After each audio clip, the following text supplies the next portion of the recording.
AG top Bangla news চ্যানেলে আপনাদের স্বাগত। এই মুহূর্তের পর সবথেকে বিরাট বড় খবর, বোবাগ্রায় অনাস্থা, চরম সংকটের মুখে তীব্রামথা। বিস্তারিত জানিয়ে দেব, সঙ্গে থাকবেন। আগামী 5 ফেব্রুয়ারি তীব্রামথার তৃতীয় বর্ষপূর্তি। এই লক্ষ্যে দলের তরফ থেকে রাজধানী আগরতলার মালঞ্চ নিবাসে লাখোয়ারি কর্মসূচি চূড়ান্ত করা হয়েছে।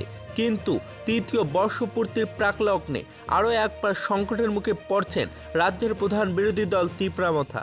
আর সংকটের মূল কারণ হলো বোবাগ্রা নিজেই, সাথে বোবাগ্রার একান্ত অনুগামী কিছু বিধায়ক এবং এডিসির নির্বাচনী সদস্যও রয়েছেন। দলের মধ্যে তাদের বিরুদ্ধে চরম ক্ষোভ আকার ধারণ করছে। দলের তৃতীয় বর্ষপূর্তি উদযাপনের প্রাক্কালে মথার একটা বড় অংশের নেতৃত্বে প্রশ্ন তুলেছেন কেন্দ্রীয় সরকার এখনও ত্রিপুরার ইন্টারলোকেটর নিয়োগ করেননি। তবে বোবাগ্রা কেন নিজে থেকে ইন্টারলোকেটর নিয়োগ হয়েছে বলে প্রচার করতে পারে, তার পেছনে বোবাগ্রার স্বার্থ কী? এবং এই অংশের মথার নেতাদের বক্তব্য হলো, ইন্টারলোকেটর নিয়োগ হওয়ার পর এবং কেন্দ্রীয় সরকারই তার নোটিফিকেশন জারি করবে, কিন্তু না কেন্দ্রীয় সরকার না রাজ্য সরকার ইন্টারলোকেটরের নিয়োগ নিয়ে তাদের কোনো মন্তব্য নেই। অথচ বোবাগ্রা নিজেই ইন্টারলোকেটরের নিয়োগ হয়েছে বলে কেন প্রচার করবে?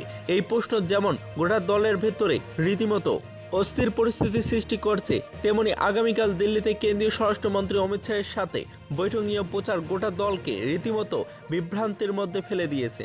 তীব্রমথার সূত্রে খবর, আগামী 5 ফেব্রুয়ারি মথার তৃতীয় বর্ষপূর্তি উদযাপন এবং বর্ষপূর্তি উদযাপন অনুষ্ঠানে আরও একবার দলের নেতাকর্মী সমর্থকদের সামনে চমক দিতে চাইছেন বোবাগ্রা।